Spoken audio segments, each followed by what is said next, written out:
पार्वती प्रियपुत्राय गणेशाय नमो नमः।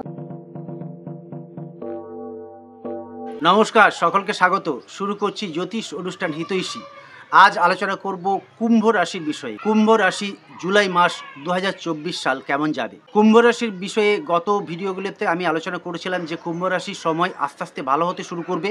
তার কারণ বেশ কিছু গ্রহ অবস্থান আপনার পক্ষে ছিল, তবে এই মাসে আপনার পক্ষে মিশ্র ফলদায়ক।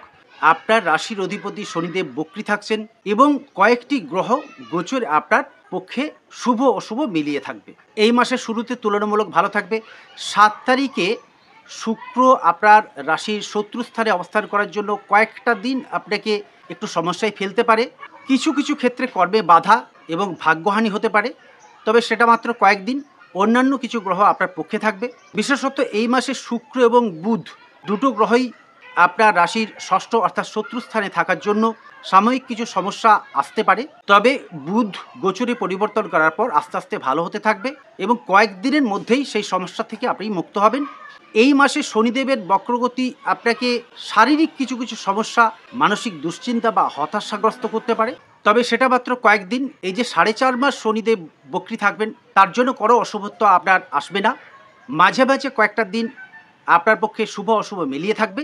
সেই দিনগুলো আমি ইন্ডিকেট করে দেবো। তার জন্য রাশিফল দেখতে থাকুন এবং অবশ্যই রাশিফল মেনে চলুন। আর দর্শক শ্রোতা বন্ধুদের বলবো, যারা চ্যানেলে নতুন আছেন তারা চ্যানেলটা সাবস্ক্রাইব করে বেল আইকনটা অন করে রাখবেন, তাহলে নোটিফিকেশান পেতে আপনার সুবিধা হবে। শুরুতে সংক্ষেপে জানিয়ে দিই গ্রহদের গোচরকালীন অবস্থান। আপনারা দেখতে পাচ্ছেন, ছকটা আমি স্ক্রিনে ডিসপ্লে করেছি। এই মাসে বৃহস্পতি এবং মঙ্গলের যোগ, এই যোগ সর্বদিক থেকে আপনাকে রক্ষা করবে। সেই জন্য যতই অশুভত্ব আসুক আপনি সব দিক থেকে উতরে যাবেন, কিন্তু মানসিক কিছু বিষণ্ণতা আপনাকে হতাশাগ্রস্ত করতে পারে। প্রথমেই আলোচনা করব বিদ্যার্থী বা শিক্ষার্থীদের সম্বন্ধে।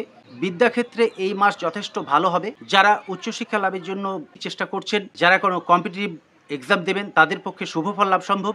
কারণ আপনার রাশির চতুর্থ স্থানে বৃহস্পতি মঙ্গলের যে যোগ, সেটা আপনাকে সর্বদিক থেকে সফল করতে পারে। এই সময় দীর্ঘদিনের বাসনা আপনার পূর্ণ হবার সম্ভাবনা। এরপর কর্ম বিষয়ে আলোচনা করি। কর্মক্ষেত্র এই মাসে যথেষ্ট ভালো থাকবে। কর্মপতি মঙ্গল বৃহস্পতির সাথে যুক্ত হওয়ায় কর্ম বিষয়ে আপনি সর্বদিক থেকে সফলতা লাভ করবেন, তবে ভাগ্য আপনাকে তত সহায়তা করবে না, অর্থাৎ আপনাকে স্ট্রাগল করতে হবে। শেষ পর্যন্ত আপনি সফলতার মুখ দেখবেন। ব্যবসা ক্ষেত্র এই মাসের প্রথমার্ধ যথেষ্ট শুভ। 16 তারিখের পর থেকে একটু শুভ অশুভ মিলিয়ে থাকবে, অর্থাৎ উত্থান পতন থাকবে। যারা প্রেম বা কোনো অ্যাফেয়ারে জড়িয়ে আছেন তাদের পক্ষে এই মাসটা একটু সমঝে চলতে হবে। বিশেষ করে 7 তারিখের পর থেকে কিছু কিছু ক্ষেত্রে কিছু সমস্যা আসতে পারে। বাদানুবাদ বা বিতর্ক এড়িয়ে যাওয়া উচিত, নতুবা সম্পর্কের বিচ্যুতি ঘটতে পারে। বিবাহ বিষয়ে এই মাস শুভ অশুভ মিলিয়ে থাকবে। যোগাযোগ কিছু আসতে পারে, তবে সেটা দেরি বা বিলম্ব হতে পারে। নতুনভাবে বিবাহের ক্ষেত্রে এই মাসে অগ্রসর না হওয়াই ভালো। পরবর্তী মাস আপনার পক্ষে শুভ হতে থাকবে। দাম্পত্য ক্ষেত্র মাসের প্রথমার্ধ ভালো থাকবে। দ্বিতীয়ার্ধে পতি বা পত্নীর বিষয়ে চিন্তা বা তাদের স্বাস্থ্যহানি হতে পারে। সন্তান ক্ষেত্র শুভ অশুভ মিলিয়ে চলবে। সন্তানের স্বাস্থ্য কেরিয়ার নিয়ে আপনি একটু চিন্তাগ্রস্ত হতে পারেন, তবে সব কিছু মিলিয়ে কর্মক্ষেত্র এই মাসে যথেষ্ট ভালো থাকছে। এই মাসে প্রাপ্তিযোগ আছে, ধনলাভ সম্ভব, আয় উন্নতি সম্ভব, কিন্তু ব্যয়ও আপনার ক্ষেত্রে এই মাসে বৃদ্ধি হবে। যদি কর্মক্ষেত্রে কিছু ঝামেলা অশান্তি লেগে থাকে সেটা এই সময় সুরাহা হবে। উপরওয়ালার সাথে যদি কোনো মতান্তর হয়ে থাকে সেটা এই সময় সমাধান হয়ে যাবে। এবং যারা নতুন কর্মপ্রার্থী তারা বিভিন্ন যোগাযোগ পাবেন। কোনো না কোনো যোগাযোগ ম্যাচিওর হয়ে যাওয়ার সম্ভাবনা, অর্থাৎ এই মাসে আপনার কর্মপ্রাপ্তির সম্ভাবনা থাকছে। কর্মে স্থানান্তরও ইতিবাচক হবে এবং পদোন্নতি বা প্রমোশন সম্ভব। তবে মাসের কয়েকটা দিন আপনার পক্ষে অশুভ থাকবে, সেই দিনগুলো আমি উল্লেখ করে দেবো। মোট কথা ওভারঅল মিলিয়ে এই মাস কর্মপ্রার্থীদের পক্ষে দুর্দান্ত একটা ভালো সময় আসছে। দর্শক শ্রোতা বন্ধু, আমি আপনাদেরকে আগেই বলেছি যে রাশিফল একটা গড়পড়তা বিচার।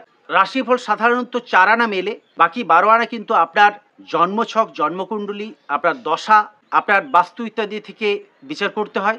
তবে এই রাশিফল আবহাওয়ার পূর্বাভাসের মতো আপনাদেরকে আগেভাগে জানিয়ে সতর্ক করে দিতে পারে। সেক্ষেত্রে জন্মকুণ্ডলিতে যদি আপনার শুভ সময় থাকে এই শুভ ফলটা আপনি অত্যন্ত ভালো পাবেন, এবং জন্মকুণ্ডলিতে যাদের এই সময় গ্রহ অবস্থান বা দশার জন্য খারাপ ফল আসছে তারাও তত অশুভ ফল পাবেন না।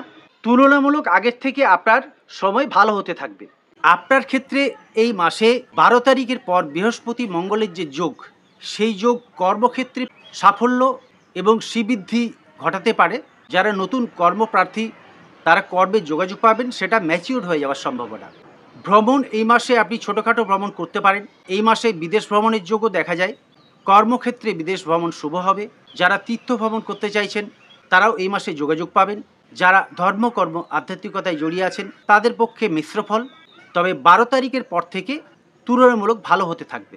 মোট কথা ভালো মন্দ মিশিয়ে এই মাসটা যাবে। খুব অশুভত্ব আপনার কিছু আসবে না, কিছু ব্যয় বাড়তে পারে, তবে কর্মক্ষেত্রে উন্নতি এবং এই মাসে প্রাপ্তিযোগ আছে। যত সমস্যাই আসুক সব বাধা পিছনে ঠেলে আপনি উত্তরোত্তর এগিয়ে যাবেন এবং সফলতার মুখ দেখবেন। তো এই ছিল কুম্ভ রাশির বিষয়ে জুলাই মাসের রাশিফল। আপনারা রাশিফল দেখতে থাকুন এবং পরবর্তী ভিডিওর দিকে চোখ রাখুন। পরবর্তী মাসে কুম্ভ রাশির পক্ষে আরও ভালো হতে থাকবে। এই মাসে কিছু বিষণ্ণতা হতাশা আসতে পারে, তবে শনিদেবের বক্রীভাব পরবর্তী মাসে আপনাকে কয়েকটি ক্ষেত্রে শুভ ফলের মুখ দেখাবে। সেক্ষেত্রে আরও কিভাবে আপনি ভালো ফল পাবেন তার জন্য আমি কিছু প্রতিকারের কথা জানিয়ে দেব। সোনা এবং তামা আপনার পক্ষে অবশ্যই শুভ ধাতু, তবে আপনার পক্ষে শুভ ধাতু হলো সীসা বা রাং। নীল, আকাশি, হালকা নীল, সাদা এবং সবুজ রং আপনার পক্ষে শুভ হবে। শ্বেত বেড়েলা এবং রামবাসক মূল ধারণ করলে আপনার পক্ষে শুভ ফল লাভ সম্ভব। 8 এবং 6 সংখ্যা আপনার পক্ষে শুভ সংখ্যা। কয়েকটি দিন আপনার পক্ষে অশুভ থাকবে, সেটা আমি আগেই উল্লেখ করেছি। সেই দিনগুলো আমি উল্লেখ করে জানিয়ে দিচ্ছি। এই মাসের 9 থেকে 12 তারিখ পর্যন্ত আপনার একটু অশুভত্ব আসতে পারে, তবে মঙ্গল 12 তারিখে গোচরী পরিবর্তনের পর আপনার আস্তে আস্তে ভালো হতে থাকবে। এবং এই মাসের শেষের দিকে 23, 24, 25, 26, 27 তারিখ, এই তারিখগুলো আপনার সর্ববিষয়ে একটু সতর্ক থাকা দরকার। এই সময় মানসিক দুশ্চিন্তা বাড়তে পারে, কর্মে গিয়ে হয়রান হতে পারেন, কর্মক্ষেত্রে নাকাল হতে পারেন, অযথা কিছু ব্যয় বৃদ্ধি হতে পারে, উটকো ঝঞ্ঝাট এবং অসৎ কিছু যোগাযোগ আসতে পারে। সেই বিষয়ে একটু সতর্ক থাকবেন। তবে যে যে দিনগুলো আমি উল্লেখ করলাম ওই দিনগুলো স্বাস্থ্যক্ষেত্রেও একটু সমস্যাদায়ক হবে। এই মাসে কোমর থেকে নিম্নাঙ্গের দিকে কিছু ব্যথা, কিছু যন্ত্রণা আসতে পারে, সেটা শনিদেবের বক্রগতির জন্য এই ফলটা আপনার রাশির ক্ষেত্রে আসতে পারে।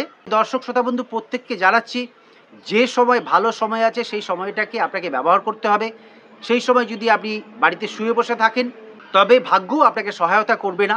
আর যে সময় আপনার অশুভ আসার সম্ভাবনা, সেই সময়গুলো বর্জন করা দরকার। অর্থাৎ গুরুত্বপূর্ণ কোনো সিদ্ধান্ত নেবার ক্ষেত্রে সেই সময়গুলো এড়িয়ে যাবেন, তবে নিঃসন্দেহে আপনার পক্ষে ভালো ফল লাভ সম্ভব। আজ আর সময় নেব না, আজকের মতো ভিডিওটি শেষ করতে হচ্ছে। যারা চ্যানেলে নতুন আছেন চ্যানেলটা সাবস্ক্রাইব করে বেল আইকনটা অন করে রাখবেন। আর ভিডিওটি ভালো লাগলে অবশ্যই একটা লাইক করবেন। আপনার মতামত জানিয়ে কমেন্ট করতে পারেন।